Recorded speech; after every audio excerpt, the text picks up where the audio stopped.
É do ITA 1999. Eu vou ficar aqui com os meus oráculos aqui. Olha lá, turminha, questão 13. Diz assim, numa cavidade de 5 centímetros cúbicos, feita num bloco de gelo, introduz, ó, já vou dar uma dica, um bloco de gelo. Então a massa é enorme. Vocês estão entendendo o que eu quero dizer? O que vamos falar no popular? Quando eu toco um cubo de gelo, eu congelo ou derreto o cubo? Um cubinho de gelo, de geladeira. Eu toco um cubinho de gelo. Ele me congela ou eu derreto o cubinho de gelo? E se eu encostar o dedo num iceberg de 100 toneladas? Eu vou derreter o iceberg ou ele vai me congelar? Então do que a gente está falando? Quanto maior a massa do corpo envolvido, mais ele traz a temperatura de equilíbrio tendendo à sua própria temperatura inicial. E digo mais, se a massa de um corpo for infinitamente maior do que aquele outro que ele troca calor, aí eu garanto que a temperatura final é a própria temperatura do corpo que é maior. Só que maior não é uma coisa que a gente usa muito, a gente usa a expressão capacidade térmica. Então, se a capacidade térmica de um corpo é muito grande, ele pega aquela temperatura de equilíbrio e traz para si. Se for infinitamente grande, então a temperatura de equilíbrio é a temperatura do corpo maior. Vamos ter que usar isso. Vamos ter que usar isso. Então, eu vou ler de novo. Numa pequena cavidade de 5 centímetros cúbicos, feita num bloco de gelo, introduz-se uma esfera homogênea de 30 gramas. Uma esfera desse tamanho, 30 gramas de cobre, imagina? Uma bolinha. Aquecida a 100 graus Celsius. Ou seja, que está com uma temperatura de 100 graus Celsius. Conforme o esquema a seguir. Sabendo que o calor latente de fusão do gelo é 80 calorias por grama, que é o que a gente sempre usa, que o calor específico do cobre é 0,096. Agora ferrou. Vou precisar de ajuda mesmo. Mas eu fiz aqui no meu oráculo, vamos ver. 0,096. E que a massa específica do gelo é 0,92 gramas por centímetro cúbico. Opa!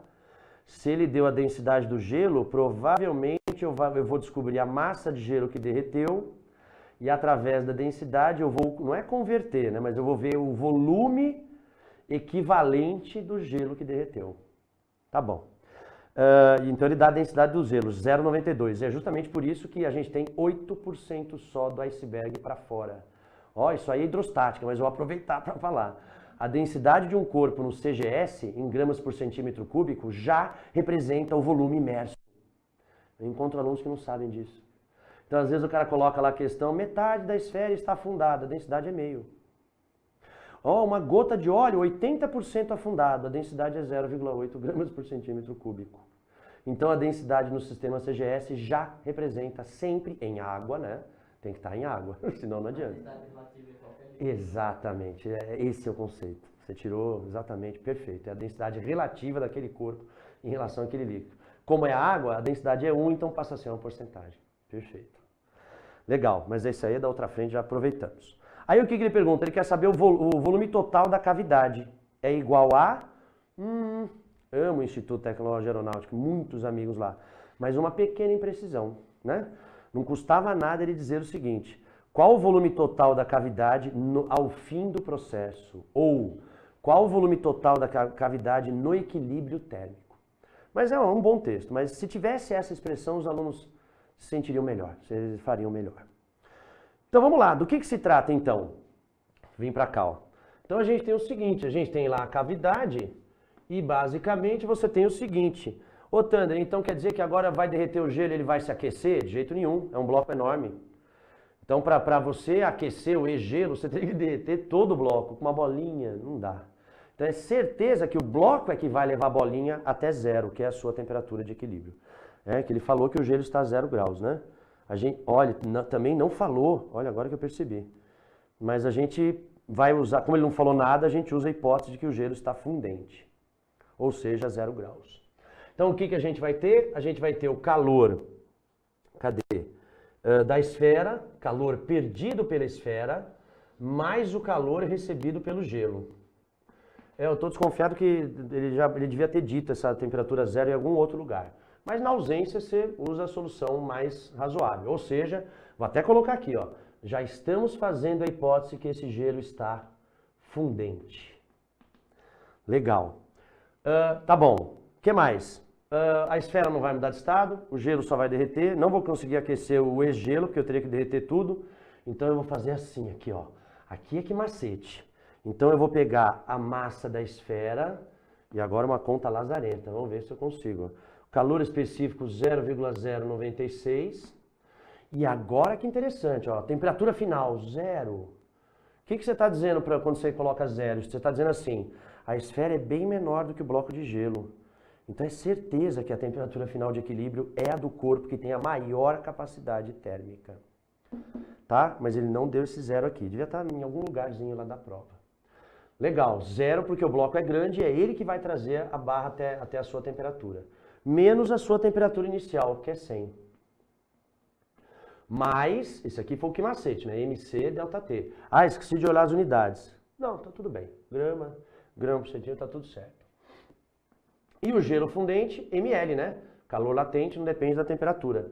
Aí eu vou colocar aqui, ó, massa de gelo que eu não sei, vezes 80, que é o calor latente de fusão. Outra coisa interessante, ó, repare que quando derrete, todo mundo acerta. Porque o gelo tem que receber energia, né? Então o calor é positivo, dá tudo certo. Muito cuidado. Porque se ele falar solidificação, você tem que lembrar de colocar o menos. Porque aí significa que ele vai perder. Ou seja, o calor latente de fusão é mais 80, mas o calor latente de solidificação é menos 80.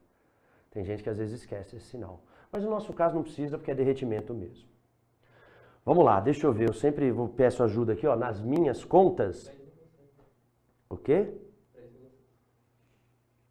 3,6. Ah, você já está falando tudo. Tá bom, então eu vou colocar só aqui, ó. Vê se bate aqui, ó. Aqui deu 288. Beleza, só para ver se não tem gato aqui. E aqui 8M. E aí a gente descobre que a massa de gelo, eu tenho aqui pessoas que estão fazendo junto comigo, que eu confio, 3,6 gramas. E ele pergunta o volume total da cavidade no fim. Não é o que eu quero, porque eu tenho a massa de gelo. Então agora o que eu vou ter que fazer? Eu vou ter que ver qual é o volume equivalente a essa massa de gelo. Deixa eu ver. Densidade, massa sobre volume. Então, volume, massa sobre a densidade. Ele deu os dois.